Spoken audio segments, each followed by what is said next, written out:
Hindi ko inakala na ang sarili kong anak, na ang walang utang na loob niyang asawa, si Dennis, ay titingin sa akin at sasabihing, "Hindi tayo charity, umalis ka." Ang hiya, ma'am, halos ikinamatay ko. Bilang ilaw ng tahanan, ibinigay ko ang lahat, ang bawat sentimo. Pero sa kanila, wala lang ako. Pinalayas nila ako ng walang-wala. Pero hindi nila alam. May lihim na yaman ang yumaong asawa ko. Higit PHP 50 milyong piso. Iba na ang lola na pinalayas nila. Hindi ito simpleng paghihiganti. Kukunin ko ang aking dangal. At tuturuan ko sila ng leksyon. Manood ka, kwentuhan mo ako, i-like at i-share ito. Saan ka nanonood, itinayo ko ang buhay ko sa paligid ng asawa ko at ng anak naming si Maricel.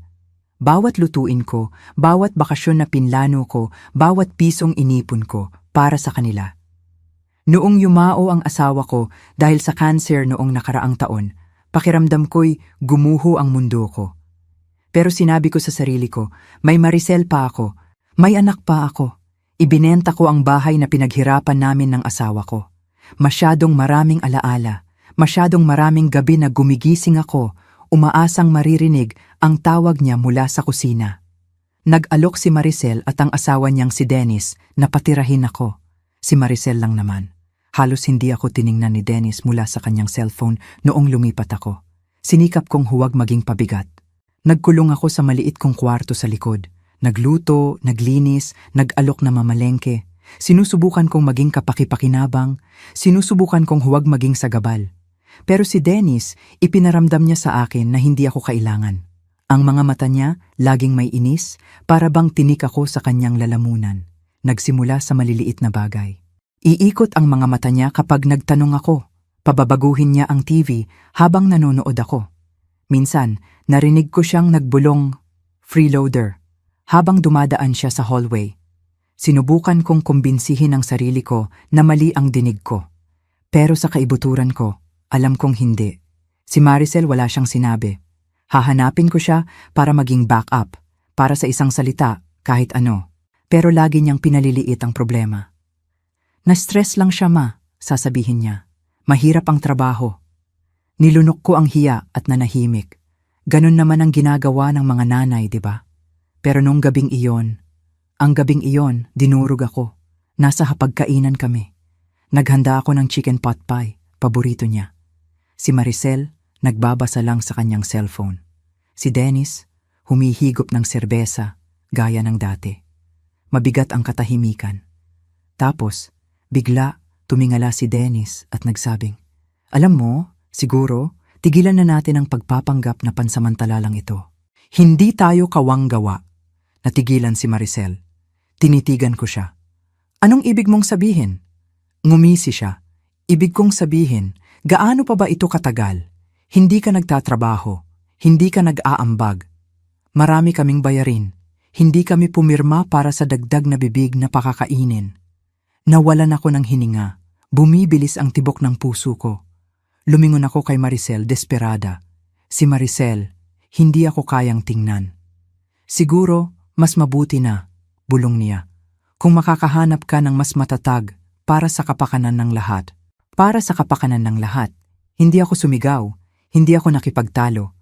Tumayo ako, naglakad papunta sa kwarto ko, nag-impake ng mga gamit ko. 2 suitcase, iyon na lang ang natitira sa buhay ko. Hindi man lang ako umiyak habang nag-iimpake. Ang mga luha, dumating nang nasa labas na ako ng kanilang gusali. Nanginig ako sa lamig at napagtanto kong wala akong mapupuntahan. Hindi ako inihatid ni Maricel palabas. Si Dennis, hindi man lang nag-abalang magpanggap. Umupo ako sa curb ng 1 oras. Patay na ang baterya ng cellphone ko.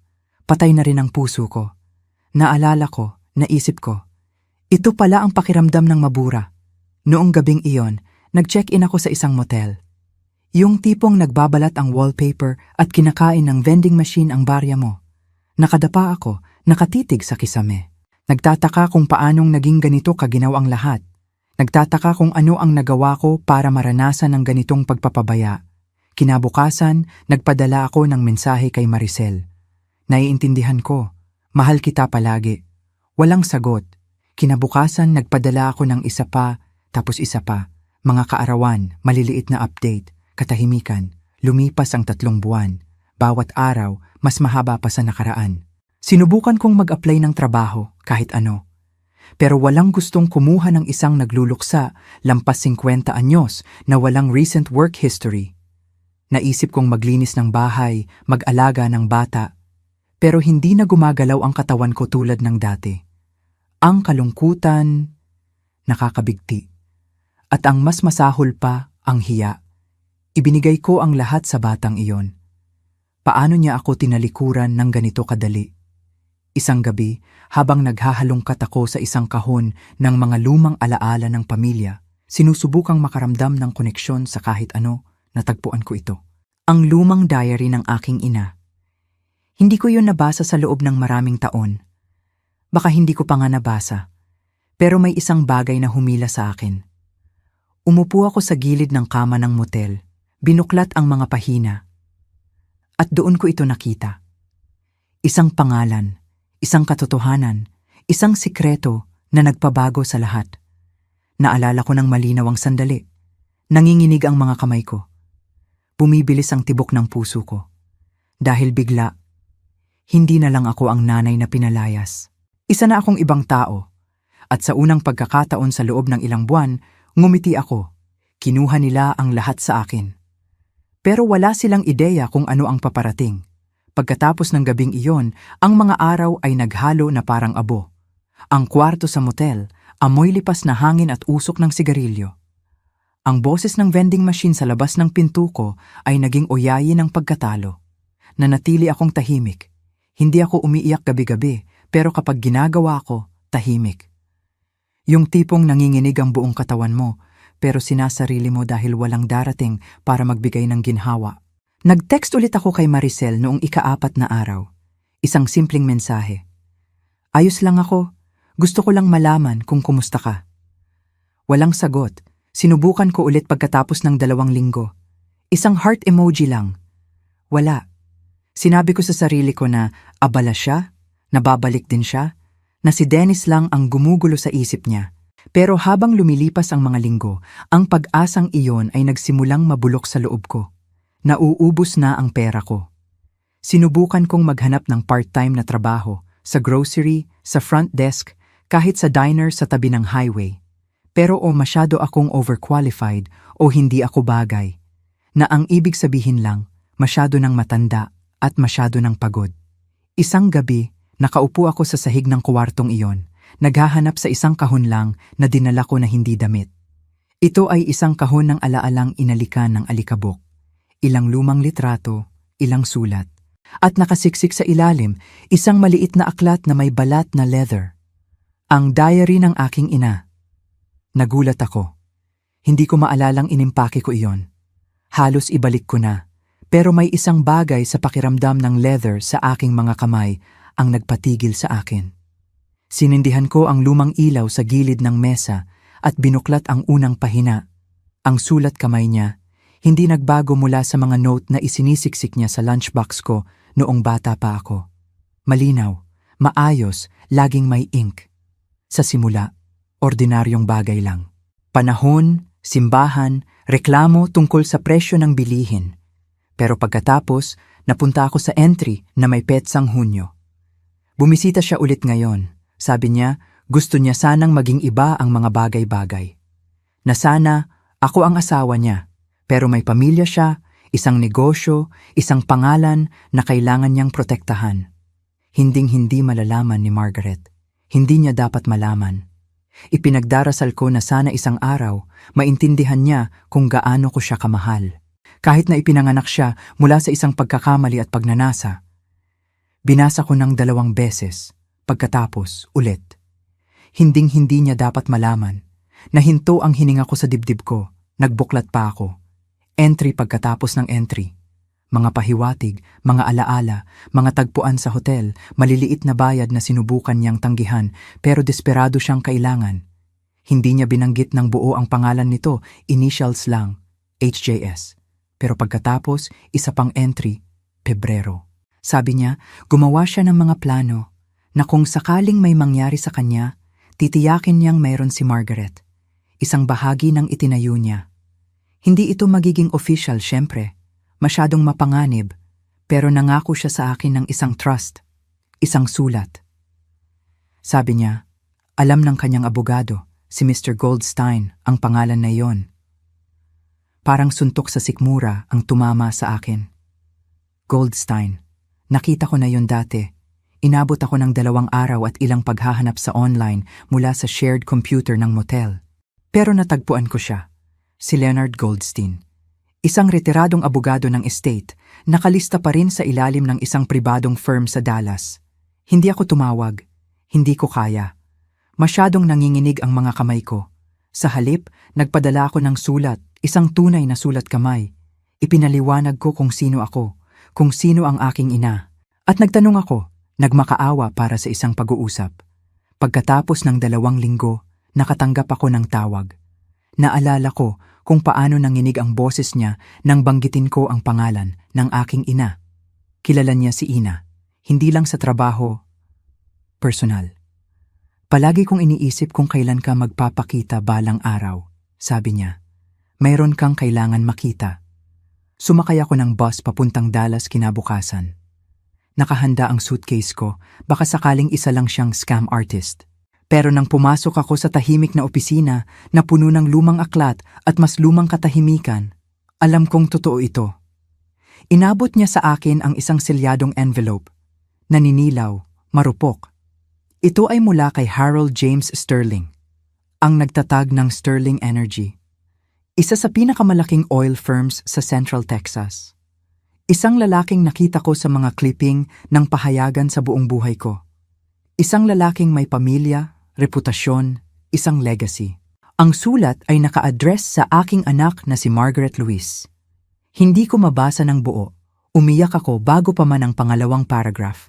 Inamin niya ang lahat. Ang affair, ang pagsisisi, ang tahimik na pag-ibig. At pagkatapos, ang pangako.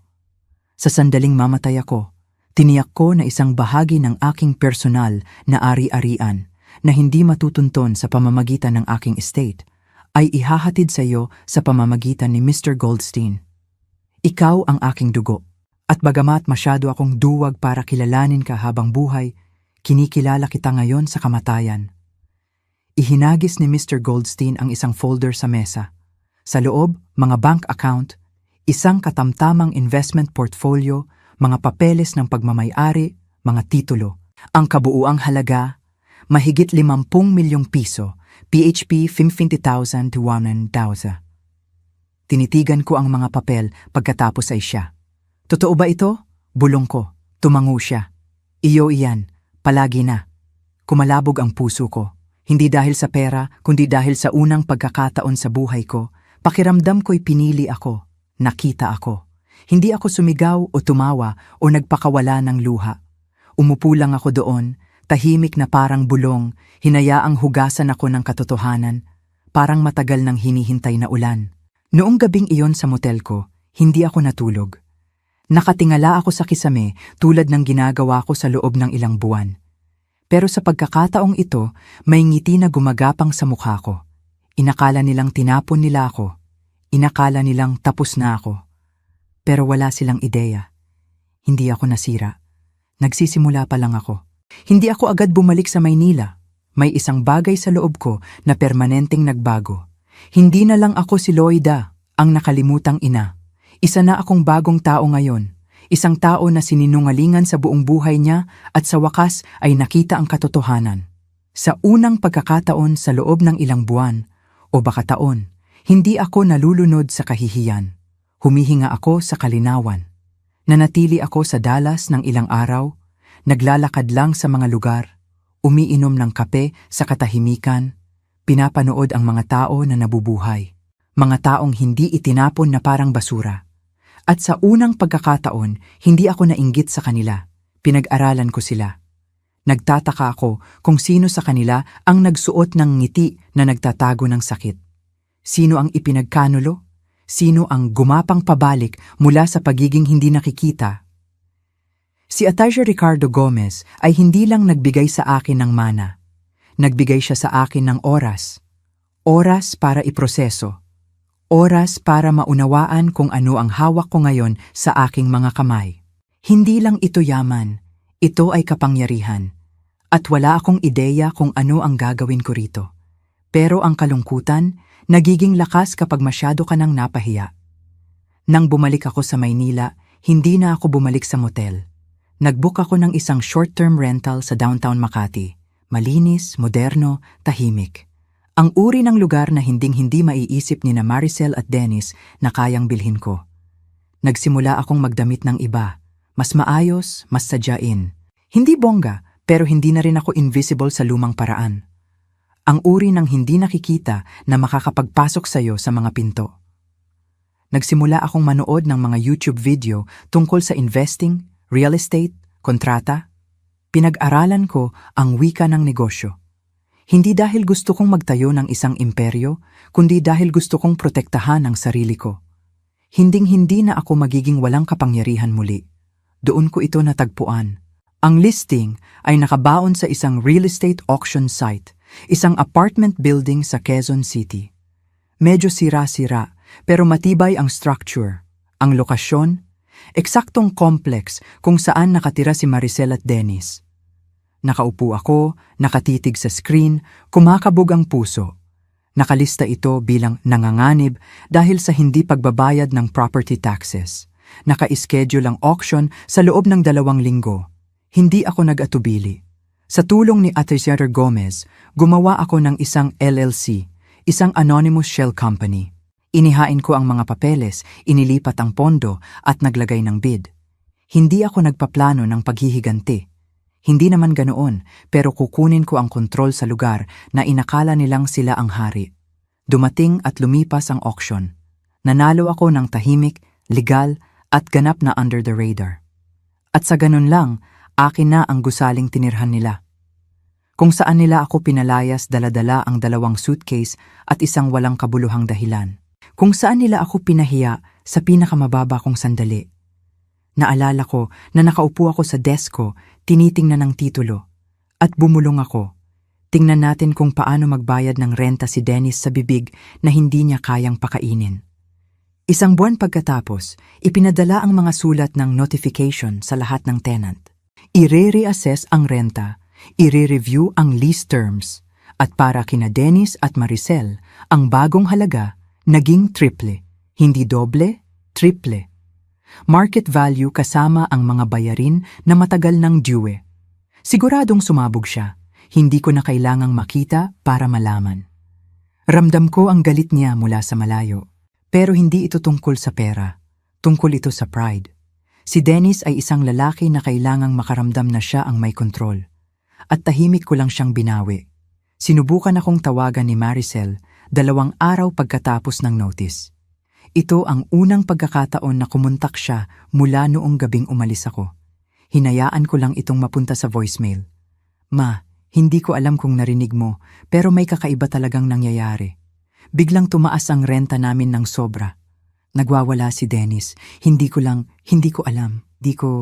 Pwede ba tayong mag-usap?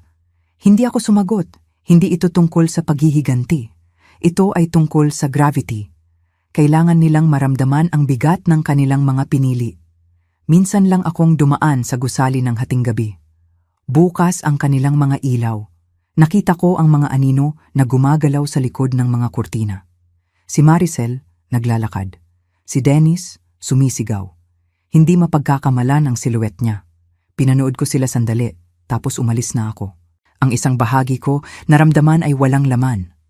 Ang isang bahagi ko, naramdaman ay pagbibigay katarungan. At ang isang bahagi ko, masakit pa rin ng husto. Dahil kahit ngayon, alam ang nalalaman ko, hawak ang hawak ko. Ibibigay ko ang lahat para lang imbitahan akong bumalik. Hindi sa apartment, kundi sa puso ng aking anak. Pero alam kong hindi pa iyon posible. Hindi pa.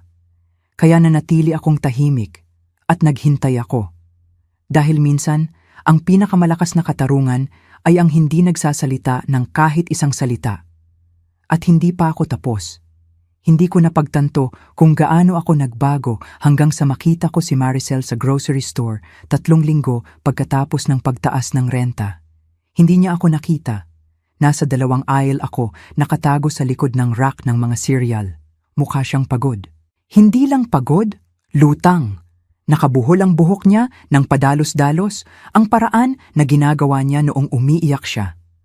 Ang cart niya, kalahati lang ang laman. Puro murang staple lang. Bigas, itlog, ilang off-brand na delata. Dapat umalis na ako. Hindi ko ginawa. Sinundan ko siya sa tindahan ng may distansya. Kumakabog ang puso ko na parang may mali akong ginagawa. Huminto siya sa harap ng isang maliit na kahon ng mac and cheese. Tapos, tumingin sa kanyang cellphone. Isang text mula kay Dennis, siguro. Bumagsak ang balikat niya. Ibinaba niya ang kahon. Durog ako sa sandaling iyon. Hindi dahil naawa ako sa kanya, kundi dahil naaalala ko ang maliit na batang tumatakbo sa akin na umiiyak kapag nagalusan ang tuhod niya. Ang batang humihiling sa akin gabi-gabi na tingnan kung may halimaw sa ilalim ng kama niya. At ngayon, nakatira siya kasama ang isa. Umuwi ako noong araw na iyon at umupo sa couch sa katahimikan ng ilang oras. Nakatingin ako sa bintana, iniisip kung paanong ginulo kami ng buhay para maging estranghero. Pero pinaalalahanan ko ang sarili ko, hindi ito parusa. Ito ay konsekwensya at matagal na itong duwe. May mga plano na ako ngayon. Hindi lang ang gusali, kundi isang tahimik, mabagal na laro ng chess. Bawat galaw, kalkulado. Bawat hakbang, pinag-isipan. Dahil ganap nang nakalagay ang LLC at legal na nailipat ang property, nagsimula ako ng mga repair. Maliliit lang sa simula. Mga tulo, sirang kandado, kumikislap na ilaw. Hindi napansin ni Dennis. Masyado siyang distracted sa pagtaas ng renta. Sumisigaw siya sa property manager sa pamamagitan ng email, humihingi ng sagot. Pero kilala ko siya. Alam ko kung paano gumagana ang ego niya. Hindi siya aalis. Titingnan niya iyon bilang pagkatalo. At si Maricel, susunod siya sa yapak ni Dennis, tulad ng dati. Kaya nagpatuloy ako. Pinalitan ko ang signage ng property. Nagpakabit ng security camera malapit sa lobby. In-update ang mga mailbox ng tenant. Lahat sa ilalim ng pangalan ng aking kumpanya, ML Holdings. Walang nakakaalam kung sino ang nasa likod nito. Pagkatapos, dumating ang notice. Taunang inspection, mandatory. Nagpadala si Dennis ng galit na tugon sa pamamagitan ng tenant portal. Puno ng walang laman na banta at pagmamataas. Ngumiti ako habang binabasa ito. Nagkakagulo na siya at hindi ko na kailangang magbuhat ng daliri. Samantala, nagiging isang tao ako na halos hindi ko na makilala. Iba na ang ayos ng buhok ko ngayon. Mas matatalim na damit. Naglalakad ako ng may layunin. Nagsimula akong sumali sa maliliit na business meetup sa ilalim ng isang pseudonym. Pag-aaral ng real estate, pagbuo ng koneksyon. Walang nagtanong tungkol sa nakaraan ko. Nakikita lang nila ang isang tahimik, kalmado na babae na may matatalim na mata at may cash sa kamay. Ang pinakamahusay na disguise ay ang katotohanang hindi mo sinasabi. Isang umaga, nadaanan ko sina Maricel at Dennis sa parking lot habang palabas ako mula sa isang tenant meeting. Nakasuot ako ng sunglasses. Ang buhok ko nakatago sa isang maayos na bun. May hawak na mga dokumento. Halos hindi ako tiningnan ni Maricel. Hindi ako nakilala ni Dennis. Nang gabing iyon, nakaupo ako sa sala ko. Umiinom ng tsaa. Iniisip kong gaano kakaiba na dumaan ka sa sarili mong anak at maging invisible. Hindi dahil mahina ka, kundi dahil mas malakas ka kaysa sa pagkakilala nila. Hindi nila ako makita ngayon, dahil ang kilala lang nila ay ang bersyon ko na ginamit nila para kontrolin. At ang babaeng iyon, wala na. Nagpatuloy ang mga tawag mula kay Maricel. Malambot, nag-aalinlangan na voicemails. Hi ma, gusto ko lang malaman kung baka may oras kang makipag-usap. Alam kong naging komplikado ang mga bagay-bagay. Hindi ko sinagot ang mga ito. Hindi dahil sa kalupitan, kundi dahil kailangan niyang maramdaman ang kawalan na nilikha niya. At tuwing may pagdududa na gumagapang, binubuksan ko ang diary ng aking ina. Binabasa ko ang mga salitang iyon ng paulit-ulit. Hinding-hindi malalaman ni Margaret. Hindi niya dapat malaman, pero alam ko na ngayon. At sa kaalamang iyon, dumating ang isang uri ng armor na walang makakabutas. Hindi na ako ang babaeng nagmamakaawa na manatili sa ilalim ng bubong nila. Ako na ang babaeng nagmamay-ari nito. Palagi kong pinaniniwalaan na ang paghihiganti ay hindi tungkol sa pag-aayos. Tungkol ito sa balanse, katarungan na walang apoy, isang pagwawasto, hindi isang digmaan. Pero nang makita ko ang email response mula kay Dennis pagkatapos niyang matanggap ang notice ng pagtaas ng kanyang renta, aaminin ko, isang maliit na kislap ng kasiyahan ang nagningas sa loob ko. Subject, rent increase. Hindi ito katanggap-tanggap. Ito ay isang pagkakamali. Trini, nilagdaan niya ito. Dennis D. Harmon, na para bang may kahulugan ang kanyang pangalan. Binasa ko ang email ng 3 beses at pagkatapos ipinasa ko ito sa property manager ko na may simpleng note. Pakisagot gamit ang Standard Clause C tungkol sa market rate adjustments. Walang special exceptions. Hindi lang galit si Dennis. Gulat siya. Ang kanyang arrogance hindi gumawa ng puwang para sa ideya na may isang taong maaaring makalamang sa kanya. Nasanay na siya ang may kontrol kaya ang ideya na sumasagot siya sa isang walang mukhang landlord nagpahibang sa kanya. Sinubukan akong tawagan ulit ni Maricel noong gabing iyon. Iba ang voicemail, walang pretense. Ma, alam kong hindi ka sumasagot pero kailangan ko talagang kausapin ka. Mahirap ang mga bagay ngayon. Galit si Dennis. Ibinubuntun niya sa lahat. Sinusubukan naming ayusin ang mga bagay-bagay. Nag-iisa ako, nanginig ang boses niya sa huli. Sandali, nag-alinlangan ang mga daliri ko sa screen.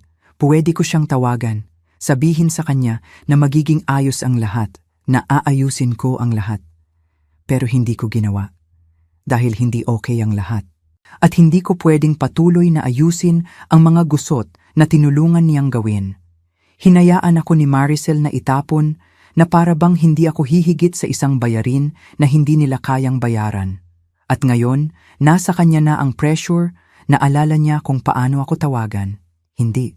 Hayaan siyang manatili sa katahimikan ng mas matagal. Noong sumunod na linggo, in-authorize ko ang mga karagdagang upgrade sa property, bagong pintura sa labas, mga ilaw sa hallway, pagpapaganda ng landscape. Ang renta ni Dennis hindi lang isang parusa. Ito ay nagpopondo ng pagpapaganda para sa ibang mga tenant. Iyon ang irony. Lahat ay nakinabang. Hindi lang niya makita. Nagsimula siyang mag-iwan ng galit na mga note sa ilalim ng pinto ng opisina. Pangit ang water pressure. Nagsasala ang basura. Kung ito ang binabayaran namin, isa itong biro. Bawat note ay hindi sinagot. Tumigil si Maricel sa pag-iwan ng mga mensahe. Nagsimula siyang mag-text. Maikli lang, "Uy, pwede ba tayong mag-usap? Kailangan talaga kita." Tapos, katahimikan ulit. Samantala, pinanood ko ang pagpasok ng mga bank statement. Ang ML Holdings ay matatag. Kumikita pa nga. Ang ibang mga tenant ay tahimik, magalang at nagbabayad sa oras. Si Dennis lang ang gumagawa ng ingay at si Maricel nahuli sa storm. Pero nagbago ang mga bagay nang matanggap ko ang quarterly report mula sa building manager. May kalakip na mga larawan ng unit ni Dennis at Maricel. Ang banyo may mildew, ang mga tile sa kusina may lamat, ang mga sulat nagpapatong-patong sa sahig. Nagtatagis sila, miserable ang pamumuhay. Dapat naawa ako. Sa halip, naramdaman ko ang kalinawan. Hindi lang ito tungkol sa renta, tungkol ito sa kapangyarihan. At mabilis na nawawala kay Dennis. Ang balita sa paligid ng gusali, nagsimula siyang mag-take on ng extra hours sa trabaho. Nakita si Maricel na umiiyak sa likod ng hagdan isang hapon, sabi ng isa pang tenant. Nalulutas sila mula sa loob. At hindi ko kailangang magsalita ng kahit isang salita. Iyon ang bahagi na laging bumabalik sa akin. Sa loob ng mahabang panahon, ako ang nagmamakaawa na pakinggan. Nagmakaawa kay Maricel na makita kung ano si Dennis, para makita kung ano ang nagiging siya sa pagtayo sa tabi ni Dennis. Ngayon, nasasakal sila sa sarili nilang katahimikan. At pinapanood ko mula sa itaas, literal. Ang bago kong apartment, tanaw ang kanilang courtyard. Ibang gusali, mas mataas na floor, mas ligtas na lugar. Isang tanawin na hinding-hindi nila kayang bilhin. Hindi ko sila pinapanood sa lahat ng oras. Sapat lang para maalala na hindi ako baliw, na hindi ko inimbento ang pagtataksil, na ang ginawa nila sa akin ay karapat-dapat sa konsekwensya. At gayunpaman, sa kabila ng lahat, may ilang gabi na nakaupo ako sa bintana, hawak ang cellphone ko, nakatingin sa huling mensahe ni Maricel. Kailangan talaga kita. Ang babae sa loob ko, ang ina, ay sumasakit. Pero ang babaeng naging ako, alam niyang simula pa lang ito. Palagi kong iniisip na ang sakit ng puso ay dumarating sa malalakas na sandali. Mga pinto na bumabagsak, mga salitang isinisigaw, mga eksena sa publiko. Pero ang tunay na sakit ng puso, tahimik. Dumarating ito sa anyo ng isang voicemail na hindi mo sinasagot. Isang mensahe na hindi binasa. Ang katahimikan sa pagitan mo at ng isang taong minsan ay tumawag sa iyo ng mama.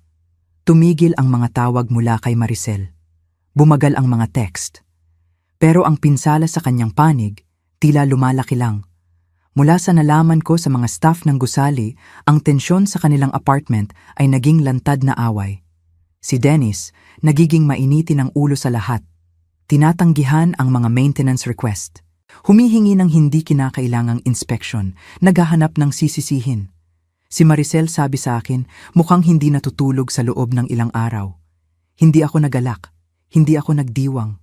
Hindi ito tungkol sa panonood sa kanilang paghihirap. Tungkol ito sa isang bagay na mas masakit. Ang panonood sa anak na pinalaki ko na kusang manatili sa isang kulungan at tawagin itong pag-ibig.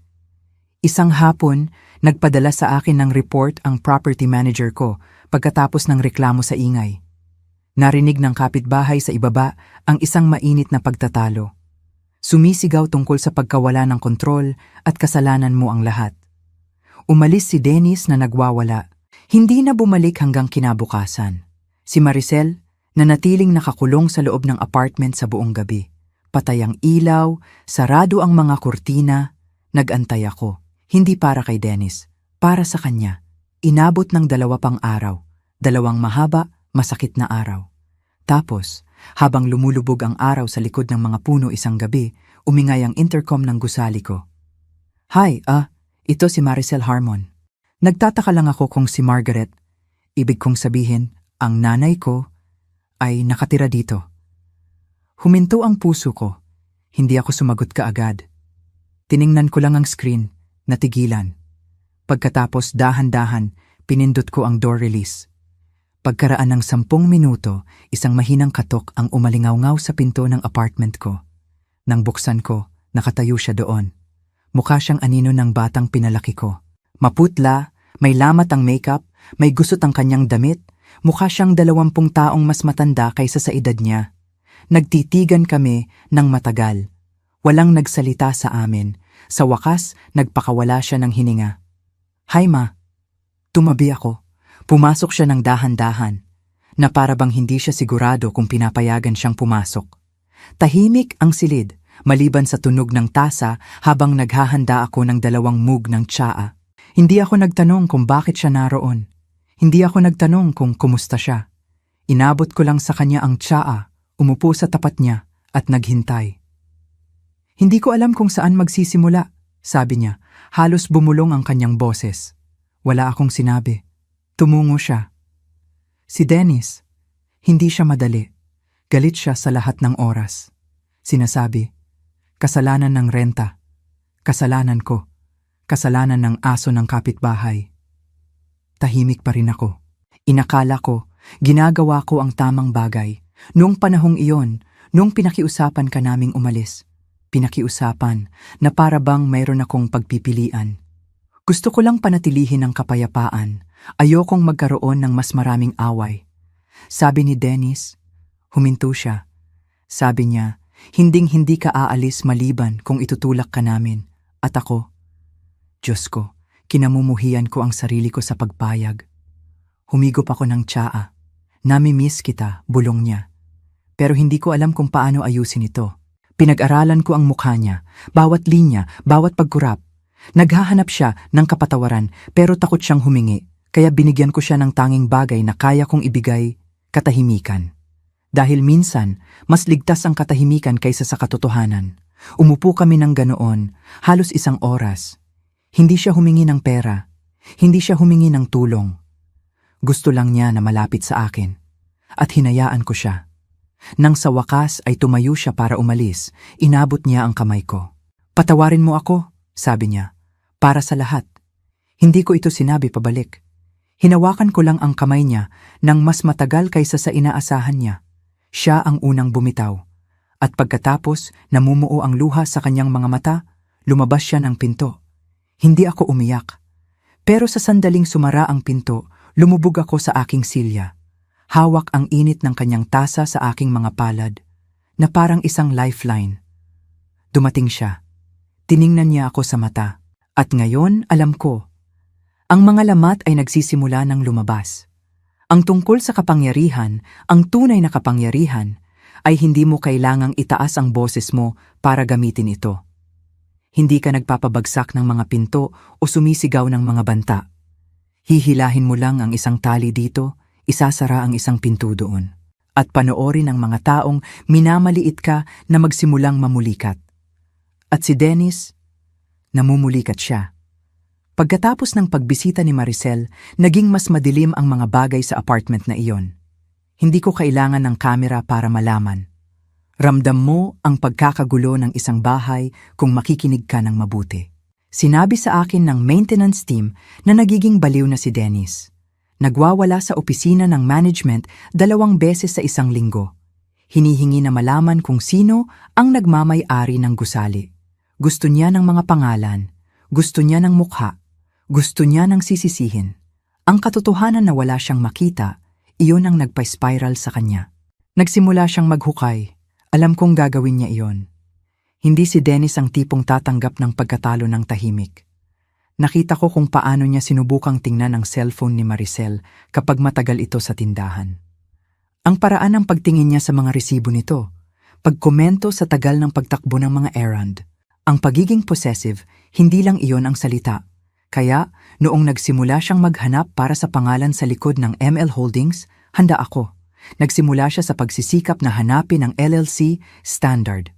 Pero inihain ng abogado ko ang lahat sa pamamagitan ng isang privacy trust, walang pangalan, walang lead. Pagkatapos, dumating ang mga phishing email sa property manager ko. Nagpapanggap na isang tenant. Nagtanong kung sino ang nagmamay-ari ng gusali. Masyadong padalos-dalos, desperado. Tumawag pa siya sa title office, nagpapanggap na isang abogado na kumakatawan sa ibang property. Ipinagbigay alam ito ng clerk sa amin. At noong nabigo ang mga route na iyon, bumaling siya sa loob. Si Maricel, hindi ko alam kung ano ang eksaktong nangyari. Pero tumawag ang isa sa mga kapitbahay sa opisina ng management. Nagtanong kung may makakatingin kina Dennis at Maricel. Sabi niya, narinig niya ang pagbasag ng baso.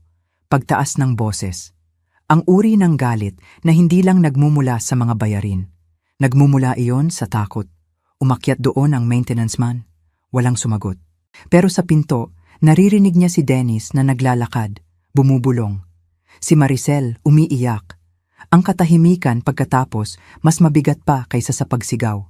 Pagkatapos ng ilang araw, nakatanggap ako ng isang kakaibang envelope. Walang pangalan sa labas. Walang return address. Sa loob, isang note.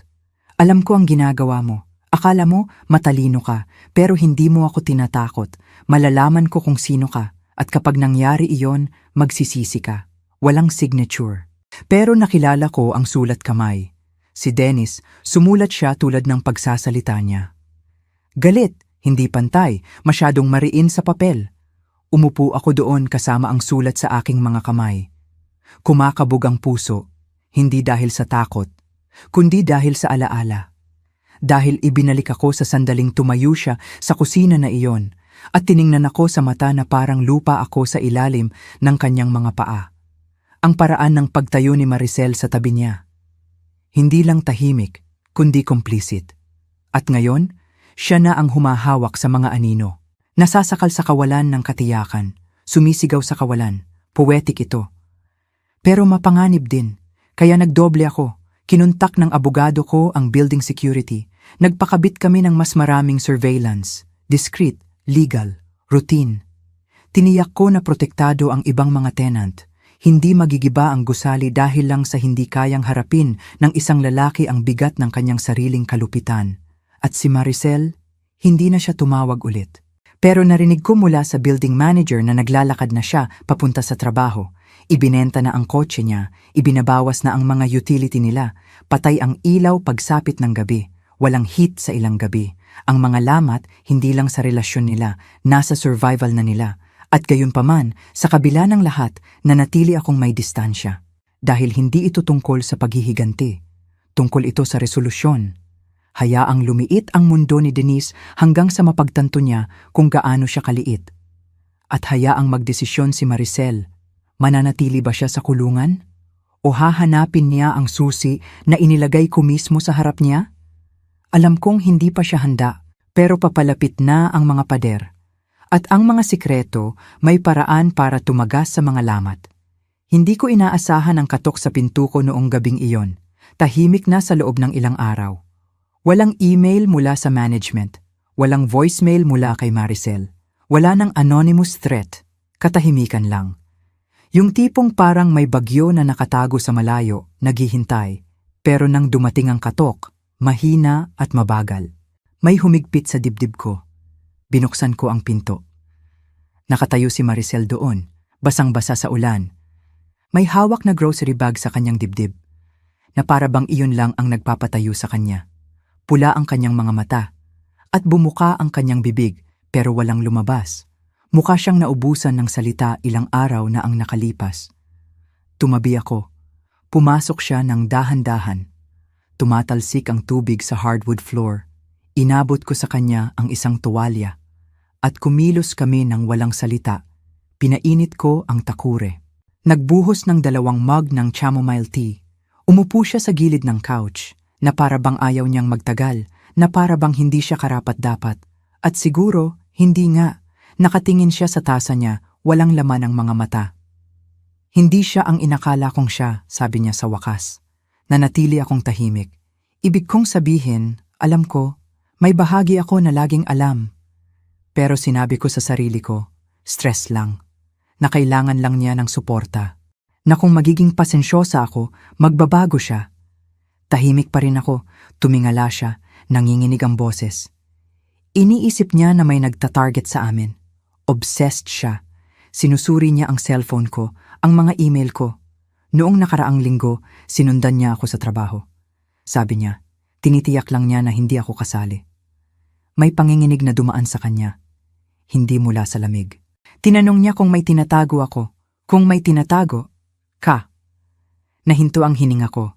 Hindi siya naghintay ng sagot. Sinabi ko sa kanya na ilang linggo na kaming hindi nag-uusap, na hindi ko alam kung nasaan ka. Huminto siya. Pero kasinungalingan iyon. Tiningnan ko siya sa mata sa unang pagkakataon. Nakita ko ang gusali mo na nakalista sa isang security notice. Parehong management company. Na-figure out ko. Hindi mahirap. Siyempre, hindi. Matalino si Maricel. Palagi naman, pero ang matalino hindi laging nangangahulugang matapang. At ngayon, mukha siyang isang taong sa wakas ay nagbukas ng kanyang mga mata at kinamumuhian ang nakita niya. Hindi ako nagsalita, hindi pa. Namimiss kita, bulong niya. Pero hindi ko na alam kung paano maging malapit sa'yo. Humigpit ang kamay ko sa tasa. Umalis ka, sabi niya, nanginginig ang boses, at hinayaan ko siyang itulak kapalabas. Sa wakas, nagsalita ako. Hindi Maricel, hindi mo hinayaan siyang gawin iyon. Tumayo ka sa tabi niya. Natigilan siya, kumindat siya. Bahagyang bumuka ang kanyang labi na para bang gusto niyang tanggihan, ipagtanggol ang sarili.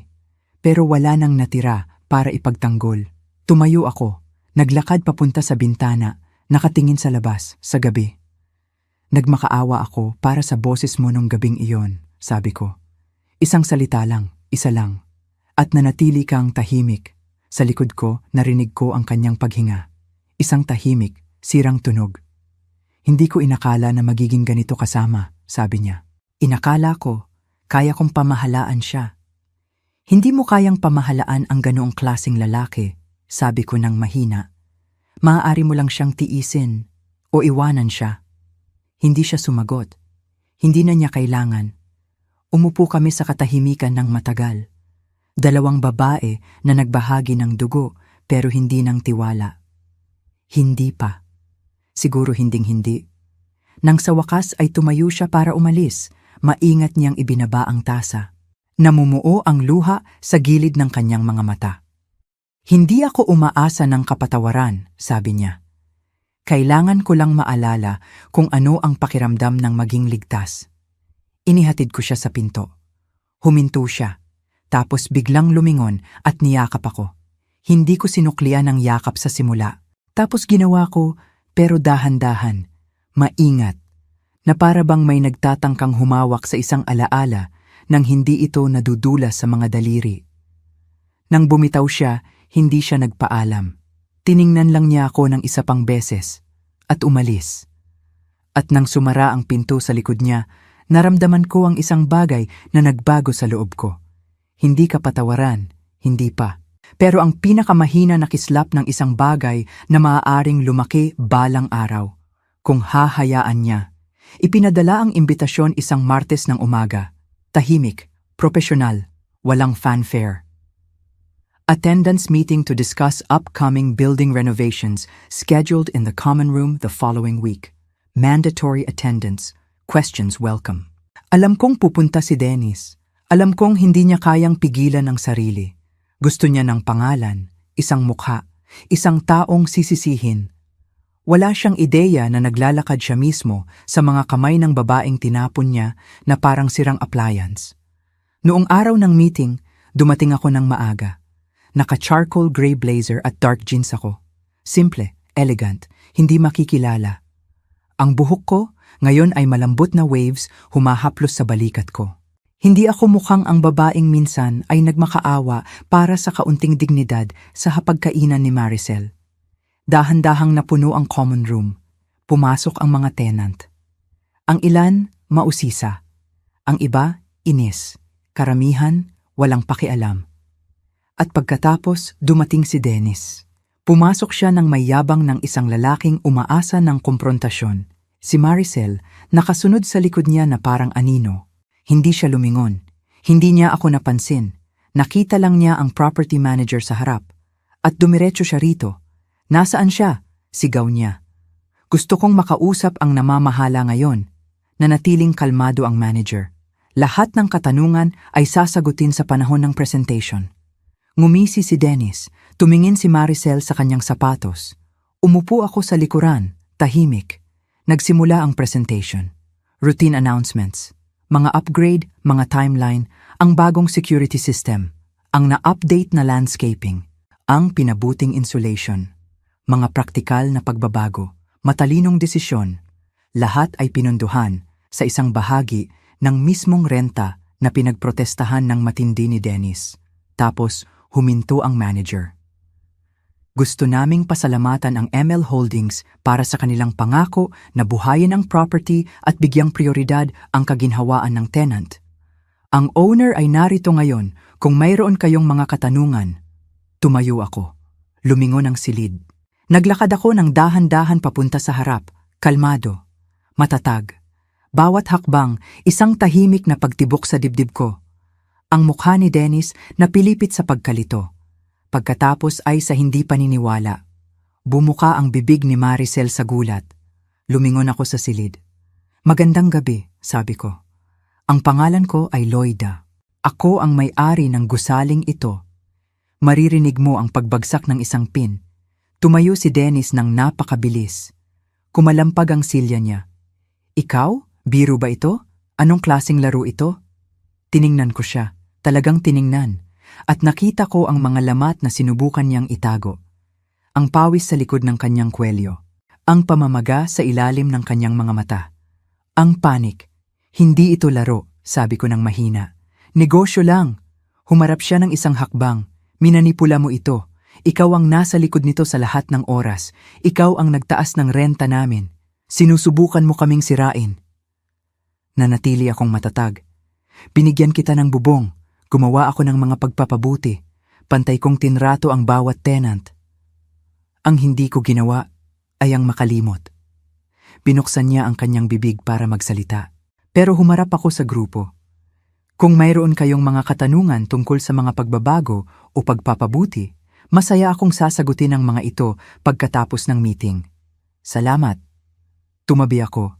Nagpatuloy ang meeting. Pero hinding-hindi umalis ang tensyon sa hangin. Hindi umupo si Dennis. Nakatayo lang siya. Nanginginig. Galit na galit. Umupo si Maricel. Ang mga kamay mahigpit na nakakapit sa kanyang kandungan. Malaki ang mga mata at basa.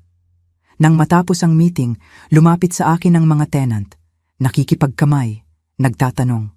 Nagpapasalamat. Ang ilan, naghinala. Karamihan, walang ideya. Nagantay si Dennis hanggang sa maubos ang silid. Tapos, nagmarcha siya patungo sa akin. Akala mo, nanalo ka? Bulong niya. Pero ito, wala ito. Gumawa ka ng isang kaaway. Tinitigan ko siya. Pantay ang mga mata. Hindi, Dennis, wala akong ginawa. Ikaw ang gumawa. Noong araw na tiningnan mo ako sa mata at trinato mo ako na parang wala akong halaga. Pumagit na si Maricel sa amin. Dennis, tama na. Lumingon siya sa kanya gulat. Anong sinabi mo? Sabi ko, tama na. Inulit niya, mas malakas ngayon. Hindi siya ang kaaway mo. Hinding-hindi siya naging. Ikaw ang kaaway mo. Tiningnan niya si Dennis na para bang sinaktan niya ito. At sa isang paraan, sinaktan nga. Lumingon sa akin si Maricel. Nanginginig ang boses niya. Hindi ko alam. Sumusumpa ako. Tungkol sa gusali ang pera kahit ano. Tumango ako. Alam ko. Bakit hindi mo sinabi sa akin? Dahil kailangan mong makita. Hindi lang marinig. Kumindat siya, pinipigilan ng luha. Suminghal si Dennis, humakbang paatras. Deserve niyo ang isa't isa. Hindi, sabi ko ng tahimik. Siya, deserve niya ang mas mahusay. Pagkatapos, tumalikod ako at naglakad palayo. At sa unang pagkakataon mula noong gabing iyon sa kanilang kusina, naramdaman ko ang isang bagay na nagbago sa loob ko. Hindi paghihiganti, hindi kasiyahan, kundi kapangyarihan. Tahimik, matatag, at ganap na akin. Nagpakita ulit si Maricel sa pinto ko, 4 na araw pagkatapos. Sa pagkakataong ito, may hawak siyang isang bagay sa kanyang mga kamay, na nagpalambot sa mga tuhod ko sa sandaling nakita ko. Isang aklat. Kupasin na leather, punit ang sulok, halos hindi na nakakapit ang spine. Ang diary ng aking ina. Binuksan ko ang pinto ng walang salita. Pumasok siya, malaki ang mga mata, nanginginig ang hininga. Nakita ko sa closet ko, sabi niya. Noong huling bumisita ako sa iyo, siguro naiwan mo. Inilagay niya ito sa coffee table na para bang sagrado ito. At para sa akin, sagrado nga. Binasa ko, sabi niya. Huminto ang puso ko. Hindi ko sinasadya na manghimasok, nagmamadali niyang sinabi. Pero nakilala ko ang sulat kamay niya. Naghahanap lang ako ng isang bagay na may katuturan. Bumaba ang katahimikan sa pagitan namin na parang isang tabing. Mabigat pa rin. Hindi ko alam ang tungkol kay Harold Sterling, bulong niya, o ang pera, o ang trust, o kahit ano. Tumango ako minsan, dahan-dahan. Hindi ko rin alam. Hindi hanggang sa wala na akong ibang mawawala. Nabasag ang kanyang boses. Ma, bakit hindi mo sinabi sa akin? Bakit hinayaan mong maniwala ako na wala kang magawa? Tiningnan ko siya sa mata, at sa pagkakataong ito, hindi siya lumayo. Dahil wala akong magawa, ang gabi na isinara mo ang pinto sa akin, wala akong plano, wala akong pera, wala akong lugar para umiyak.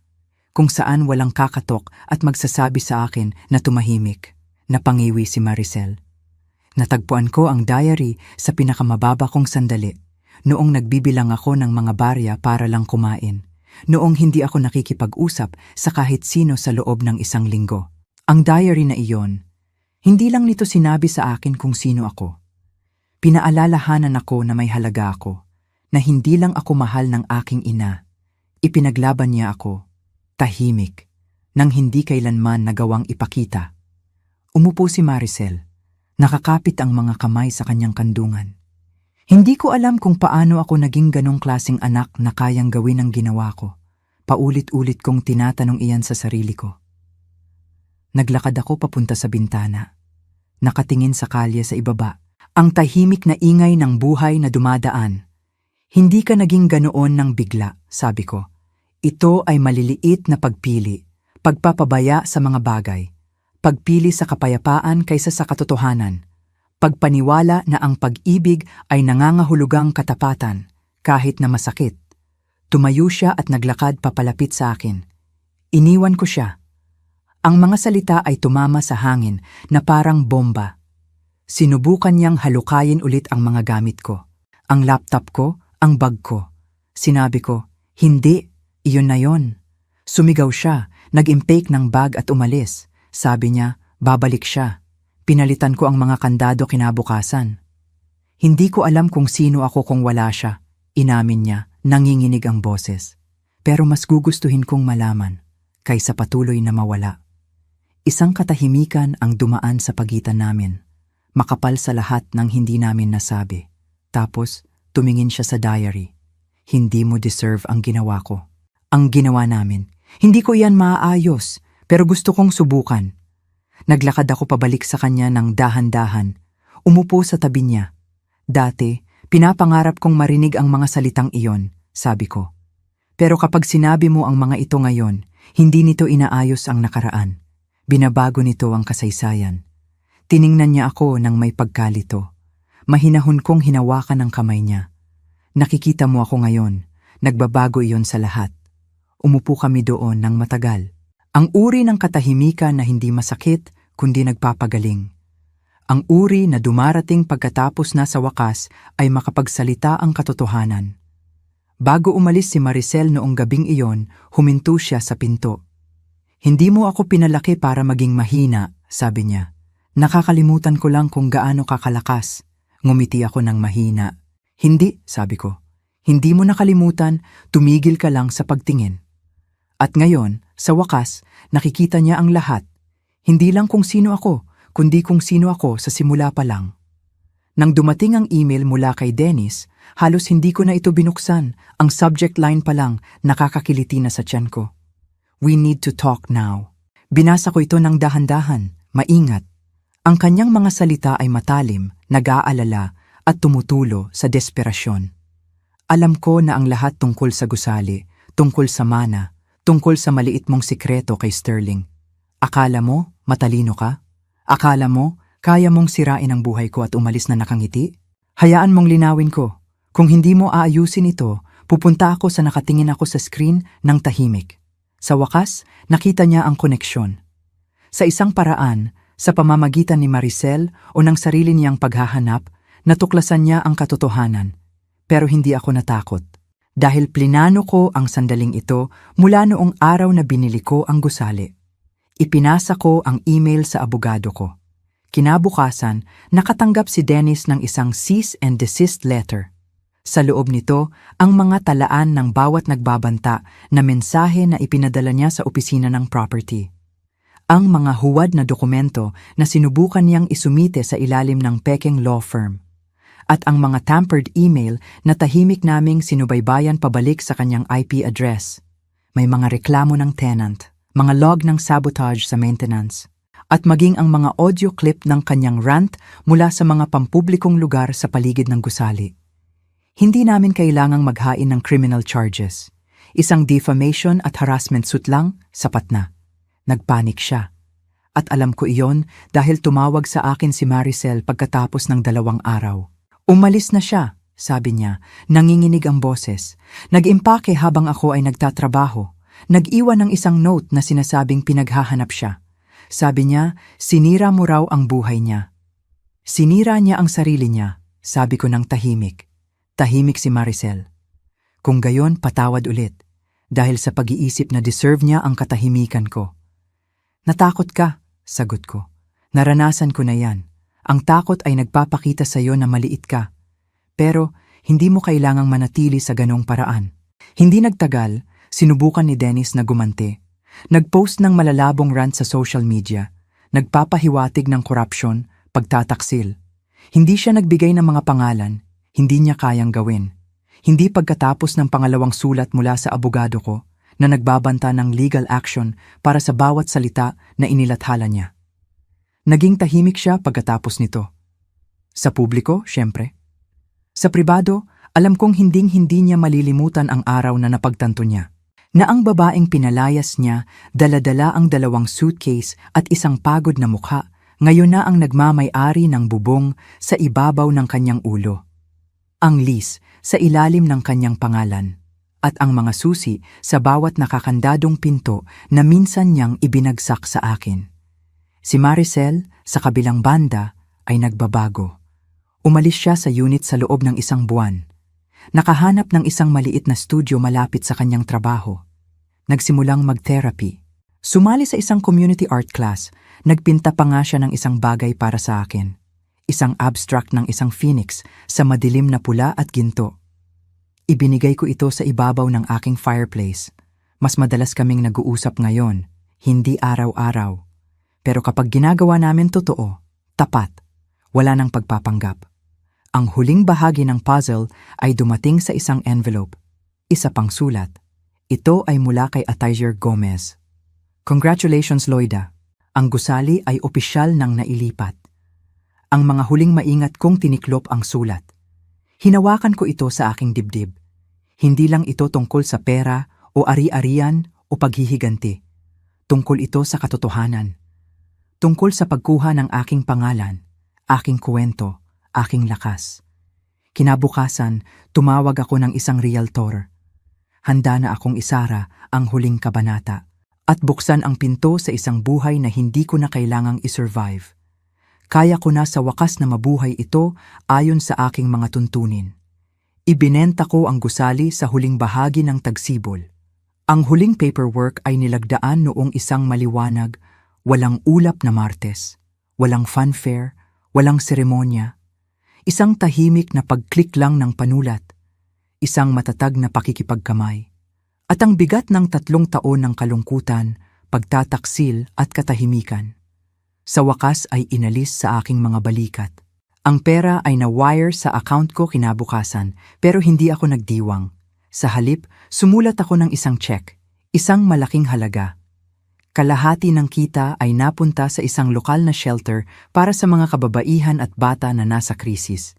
Ang uri ng lugar na sana ay alam kong umiiral noong gabing nakatayo ako sa curb na yon. Dala-dala ang 2 suitcase at walang matawagan. Hiningi ko sa kanila na magtayo ng isang wing na pinangalanan sa aking ina. Ang Eleanor House. Ito ang paraan ko ng pagpaparangal sa babaeng nagbigay sa akin ng lakas sa katahimikan, na nagtago ng isang buhay ng mga sikreto, upang sa isang araw ay matuklasan ko ang katotohanan, at maging isang bagay na mas hihigit pa sa inaasahan ng mundo. Ang isa pang kalahati, ginamit ko ito para bumili ng isang maliit na bahay. Hindi ito magarbo, isang kaakit-akit lang na 2 bedroom sa parehong kalye kung saan ako lumaki sa subdivision. May mga punong oak sa harap, isang porch swing, sapat na espasyo para sa katahimikan. Para sa pagpapagaling, para sa pagtatanim ng kamatis kung sakaling gusto kong subukan. Noong araw na lumipat ako, tumulong si Maricel sa pagdadala ng mga kahon. Wala siyang masyadong sinabi, wala rin ako. Pero pagkatapos naming mag-empake, umupo siya sa tabi ko sa porch swing. Ang mga paa, nakatago sa ilalim niya. Ang mga mata, nag-iikot sa kalye, na para bang sinusubukan niyang kilalanin ang babaeng dating siya. Naalala ko ang pagbibisikleta ko dito, sabi niya ng mahina. Bago maging komplikado ang lahat, tumango ako. Lagi kang ligtas dito, sabi ko sa kanya. Nakalimutan ko kung ano ang pakiramdam niyon, bulong niya. Hindi namin pinag-usapan si Dennis, hindi namin kailangan. Ang kabanata niya sumara na ng walang dramatic ending. Katahimikan lang na wala siya sa isang bagong lungsod, isang bagong trabaho, siguro isang bagong kasinungalingan. Pero hindi bago pumirma ng isang non-disclosure agreement at tahimik na binitawan ang kanyang mga banta. Ang huling bagay na gusto niya ay isa pang legal battle, o mas masahol pa, para makita ng mundo ang katotohanan tungkol sa kanya. Isa na siyang multo ngayon. Nanatili si Maricel para sa hapunan. Gumawa kami ng grilled cheese sandwiches at tomato soup. Tulad ng ginagawa namin noong maliit pa siya. Tumawa siya nang masunog niya ang isang gilid. Tumawa ako nang sinubukan niyang sisihin ang kawali. Ito ang unang tunay na tawanan na ibinahagi namin sa loob ng maraming taon. Noong gabing iyon, pagkatapos niyang umalis, Nakatayo ako sa bintana, hawak ang isang tasa ng tsa sa magkabilang kamay. Pinapanood ang liwanag ng buwan na umaabot sa harap ng bakuran. At sa unang pagkakataon sa loob ng mahabang panahon, sinabi ko ang mga salita ng malakas. Pinapatawad kita. Hindi para kay Maricel, para sa sarili ko. Dahil iyon ang pinakamahirap na bahagi. Hindi ang pagbangon mula sa mga abo, kundi ang pag-aaral na hinding-hindi ako ang apoy na sinubukan nilang patayin. Ako ang mitsa na minamaliit nila. Tinuruan nila ako na ang katahimikan ay kahinaan. Pero natutunan ko kung paano ito gawing sandata. Sinubukan nilang burahin ako. At naging isang tao ako na hinding-hindi nila makakalimutan. Umupo ako sa couch, binuksan ang diary sa huling pagkakataon, at naglagay ng isang note sa loob, para matagpuan ni Maricel balang araw. Hindi mo kailangan ang pag-ibig nila para maging karapat-dapat. Hindi mo kailangan ang pag-apruba nila para maging malakas. Kailangan mo lang ang katotohanan, at hinding-hindi mo dapat kalimutan kung sino ka. At sa wakas, ibinenta ko ang gusali. Ginamit ko ang kita para tumulong. At para makabili ng isang maliit, tahimik na bahay. Ang buhay na wala ng takot, iyon ang tunay na mana. Si Maricel tumulong sa akin sa paglipat. Nakita ko ang ngiti niya, ang tawa niya. Ito ang kapatawaran na matagal kong hinanap. Hindi sa kanya, kundi sa sarili ko. Dahil napagtanto ko, hinding-hindi ako ang apoy na sinubukan nilang patayin. Ako ang mitsa na minamaliit nila. Ang katahimikan ko naging sandata. Ngayon, sa wakas, ako ay ligtas. Ako ay nasa bahay. I-subscribe ka na at iwan ang iyong kwento sa komento. Mahalaga ang boses mo.